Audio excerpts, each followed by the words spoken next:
Oh my God. Do you ever have way too much going on inside? Way too much to say, and you don't know where to begin? That's how I feel right now. I have so much to share with all of us about where we are, what's going on, who we need, who we get to be, what we get to create, how all of these breakdowns we're in right now, including our financial, our social, our economic, our political, our health, are all interconnected. They're all related. And it all has to do with our evolution and our current place in our evolution. You see, we're going through the meeting point of two major cycles. Cycles that go on sometimes hundreds of thousands of years. In this case, they're much, much shorter. And a cycle that happens every 84 to 86 years. Those cycles are spiral dynamics and the fourth turning, the saculum. The saculum happens every 4 generations. It's a 4-part cycle. The US is in its 7th iteration, 7th part of the cycle. Shays' Rebellion, 1776, the Revolutionary War, the French and Indian War, Civil War, World War II, and then this current era we're in right now. What happens is there's a breakdown. We create, the millennial generation of the time creates the institutions. The Gen Zs do the heavy lifting, they fight the battles, they create the actual physical infrastructure, and we create a system that is functionally very, very stable, but it's also very oppressive. And what happens is the Gen Zs have kids, the baby boomers. They grow up feeling stifled and suffocated by these institutions, hence the music that they listen to, which is like, we're not gonna take it, we're not gonna take it, blah, blah, blah, blah, right? And they then set out to take over the institutions, and they corrupt the institutions, which then lead to where we are right now, where nothing works. Healthcare system's all effed up. Healthcare, military, policing, financial, like, what institutions do you trust? Even the religious institutions are all a little bullshit. Like, let's be real. Like, everything's bullshit. And that's the baby boomer narrative. It's fun, it's free, do what you want, play, but it doesn't actually work. I mean, we have all these programs for homelessness. How's homelessness going? We spend all these dollars on healthcare. How's our health doing? We have Gen Z, which gets the most mental health support of any generation by an astronomical amount. How we doing, Gen Z? Not so good. It's because none of these institutions work. Why is that? Because they're based on making money, which is cool. Which leads to the conversation around spiral dynamics. Spiral dynamics is the evolution of our neural pathways over time. They change our values, they change the way we think. It's a natural evolution that we've been on. That evolution started with hunter-gatherers, the caveman, whatever, Homo habilis. I don't know the actual acronym. I'm super generalizing, so forgive my mistakes, my science nerdy friends. And essentially what happens is at that period of time, we were primarily oriented around survival and mating. So it was about food, sex, shelter, sleep, and shelter. Food, sex, sleep, and shelter. I think that's primarily it. And the more, the better. So it's really important to acknowledge that. It was like, get as much of these things as you possibly can, because that is fundamental to our individual survival, as well as our animalistic survival, our survival as human beings, as a species. That then gave way as soon as our forebrain started to develop, because we started to look at things causally, which meant we had a more advanced understanding. It's not just get these things and I'll be better.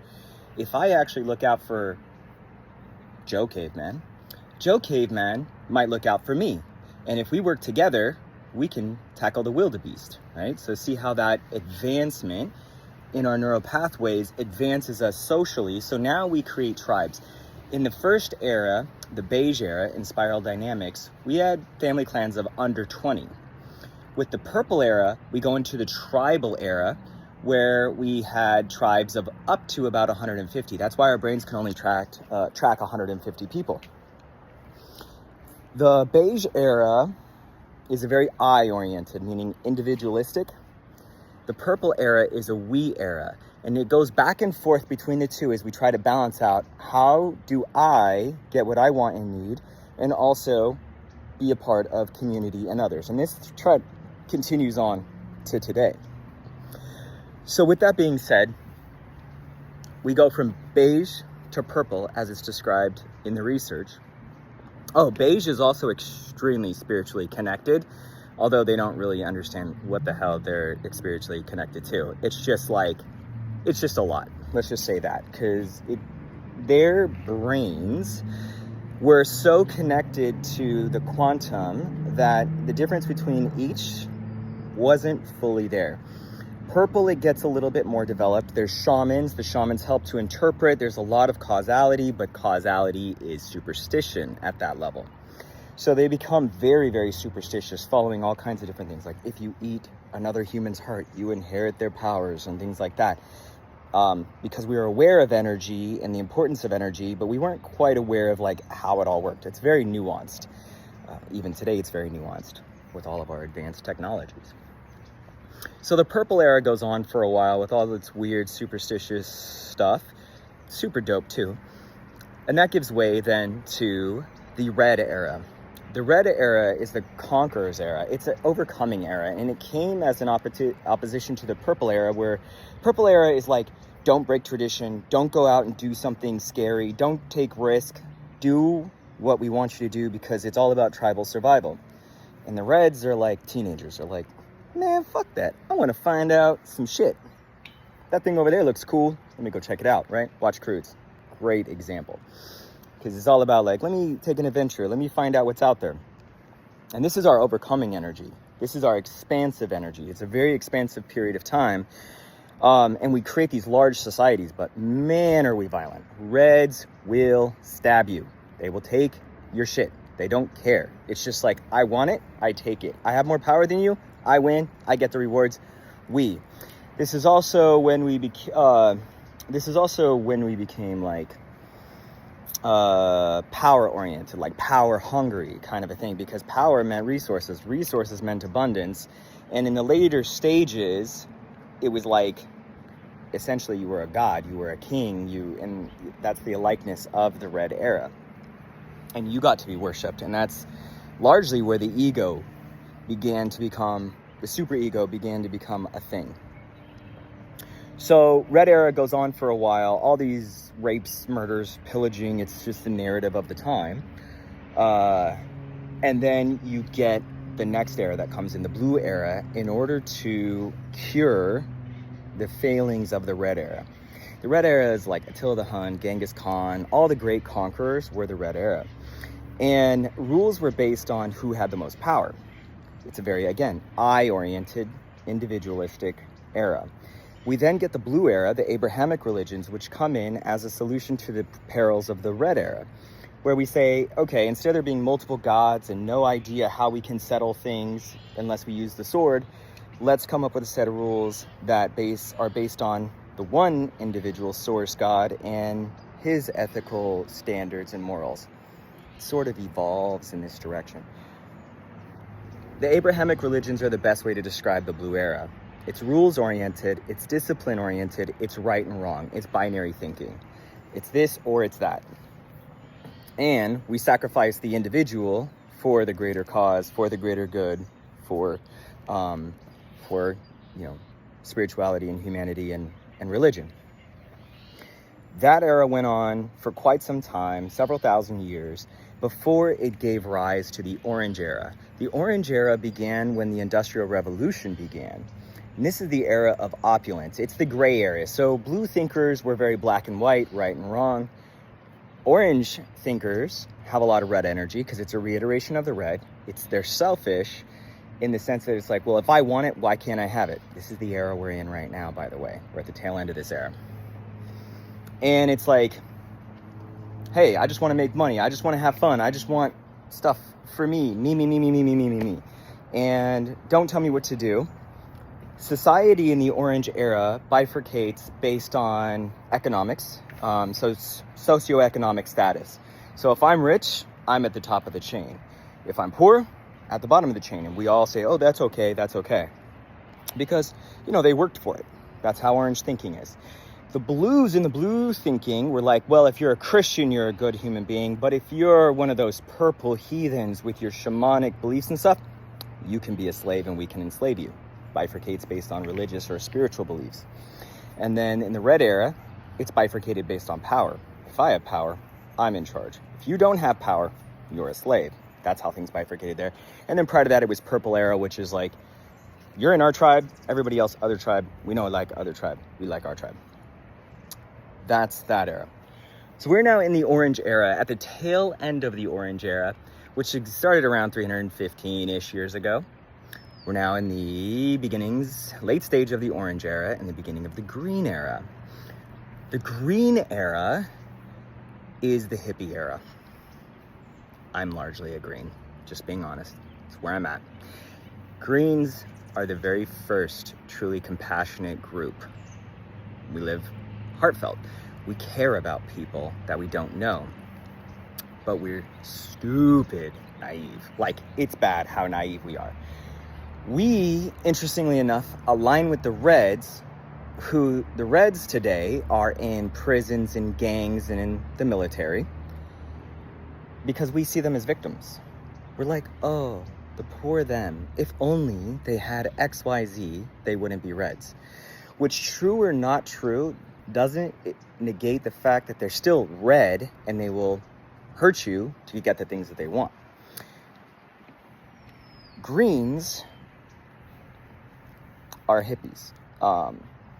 We're the people who go to Burning Man and think we leave no trace.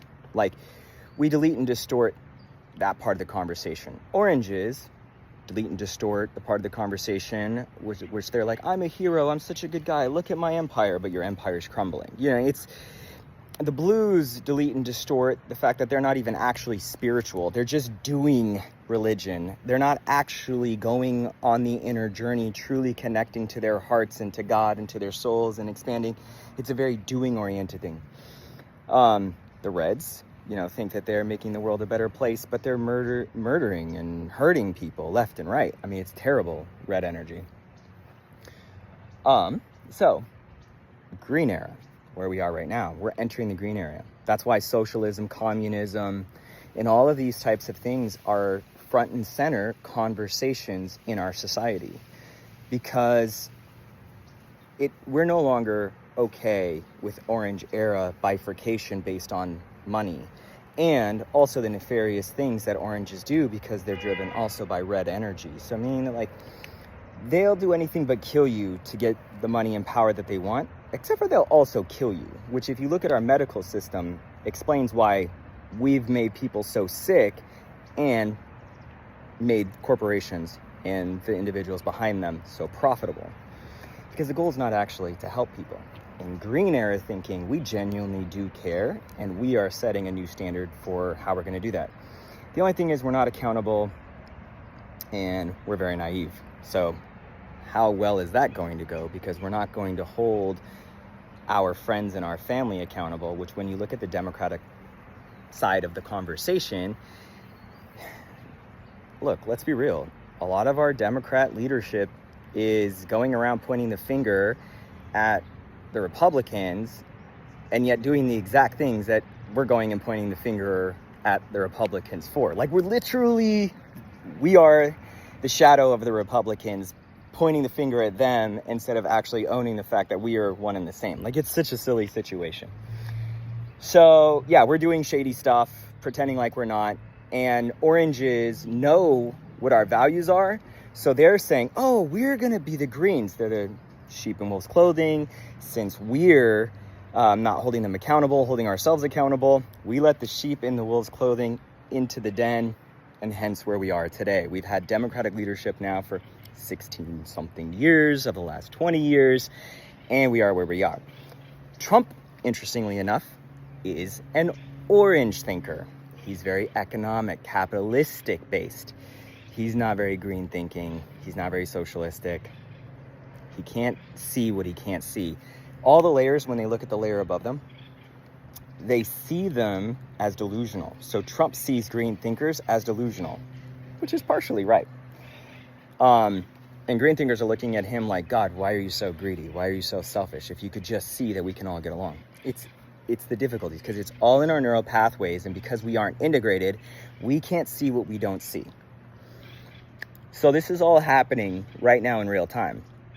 We're shifting from the I era into the we era of the green. We're becoming more spiritually connected again. We're exploring new modalities and new questions. And the green era is going to be very, very short, especially considering AI is going to be a part of this thing, which is a very interesting concept. All of this said, it's forcing us, both cycles coming together at the same time are forcing us to take a hard look at ourselves. We get to look at what's going on inside, because our problems on the outside are not because of other people, they're because of me. It is because of what I am holding inside. It is because of what you are holding inside. We collectively are creating this reality. And if we don't look at ourselves and how we're contributing, which all of us are contributing, we aren't going to actually make things better. We still have a tendency to think doing is creating, which it is. But if we do love from a place of anger, do we do love truly? But if I love from my heart, from a vulnerable, authentic, real place, I create real love.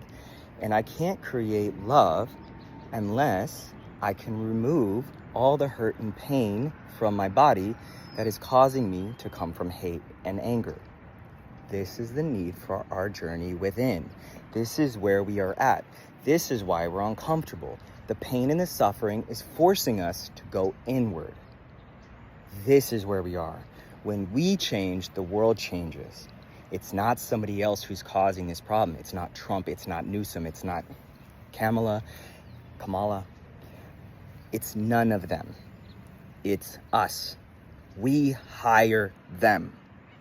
They are the reflection of us. If we are Democrats and our Democratic leadership shows up like crap, that's us. If we are Republicans and our Republican leadership is showing up like XYZ, that's a reflection of us. That's a sign that we have to do our inner work. And if we are fighting with our neighbors, with people who have different perceptions, who see the parts of the problem that we don't see, that's us being self-righteous. This is our opportunity. Whether we like it or not, we are calling upon ourselves to transform. It's a beautiful time. Transformation is painful because it is the rewiring of our neural pathways. It's the rewiring of our reality, of our truth, of who we are. The more we resist it, the more it's going to persist. The more we embrace it, the more we move to flow. This is opportunity. We get to rebuild our society in a beautiful way, and it starts with the cells of the body. The body is healthy when the cells are healthy. You cannot just treat the body, you must treat the cells. We must treat ourselves. We must learn to treat ourselves well. We must learn to love, to truly heal inside, to be good with ourselves. When we're good inside, we're good outside. We create good things. What we have coming from us is what we create in this world. We are truly, authentically beautiful, but we have a bunch of baggage that we get to let go of. It's not about transformation. It's not about becoming something better, something else. It's about unleashing the authentic, true, beautiful, loving, soft, powerful versions of ourselves. We are powerful. You are powerful. I am powerful. And together we create dope shit. So we sit upon this opportunity in the green era to look at ourselves. It's a mess. It's a total mess because we're a mess inside. We feel it. Why are we feeling so crappy? Because we feel what's real. We are not aligned. We are not integrated. We are not good. Our society reflects that. What happens when we integrate? What happens when we do our inner work? When we do our inner work, we become incredibly powerful. We're no longer dictated by food. We manage food. We dance with food. We no longer are dictated by sex. We dance with sex. We have healthy sex practices. We have healthy, intimate, romantic relationships. We are no longer going around abusing people because we're in victim and we believe that they're hurting us. We actually can tell, oh, that's my own baggage that's getting lit up. That's something I need to deal with. But also, we affirm boundaries and say, that's it right there. We're good. That's the line. I'll deal with my stuff, but we're not going any further than this. We have healthy relationships, healthy families, healthy tribes. We can manage them. We can work through them. Right now, we cannot work with our tribes well. We're having such a hard time because they're triggering us, this, that, and the other. Well, whenever we're triggered, that's our own baggage. So when we do our integration work, we realize, if I'm triggered, I got to deal with my stuff. Then I can relate to people in a healthy manner. That way I can have the love and support that I need in my life.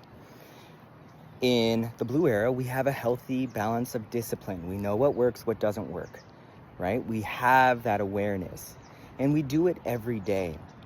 Not only that, we have a structured practice for our spiritual practice, where when we do our spiritual journey, we're doing our meditations, we're doing our connecting inward, we're doing our downloading of wisdom from the quantum on a regular basis, which wires us and teaches us and grows us.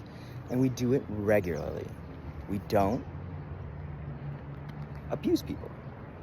Now, that line was crappy. I thought I had a follow-up. I didn't. Okay, so just delete that. Okay, now green era. Green era, we love, but we also acknowledge that people can be dangerous, we can be dangerous, and that we shouldn't just be open and vulnerable to everything. That boundaries and structure are important. Oh, sorry, I missed orange. In orange, we're able to make our money, but we don't become money hoarders. If you look at our billionaires right now, it's money hoarding. It's all scarcity mindset. We're driven by scarcity when we live in abundance, like delusion, right? And we, as the rest of us, get to be compassionate for them. Instead of blaming them and making them wrong, which causes them to even feel more scared and hoard even more, we get to make them feel safe. We get to support our wealthy friends and say, we want you, we love you, you are us. Teach us, share with us. We'll create safety for your hearts and your souls. Please share with us your gifts. See how that's different than how we're showing up right now? And then the green era, right? We love, we're compassionate, we're kind, but we also understand, hey, hurtful, angry, violent, aggressive people do exist. Not everything gets to come into our sphere. Not all sexual relations are healthy and safe. Not every experience, drug, psychedelic, whatever, is good for us. We get to figure that out. And when we do integrate and we become balanced, we become yellow. Yellows are the first integrated human beings. Yellows are dope. That's where we're going. Let's get educated on where we're going so we know the path to our future. If we sit here and fight and continue to fight about who's right, who's wrong, and our past, we don't move forward.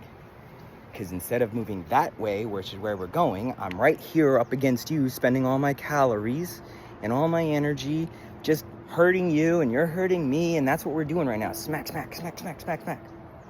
All day long. Instead, let's hold hands. Let's go that way. That way is dope. Look how dope that is. I want to go there. That's when we talk about heaven. It's up. We are moving up. You're dope. I'm dope. We're dope. I love you guys. Mwah.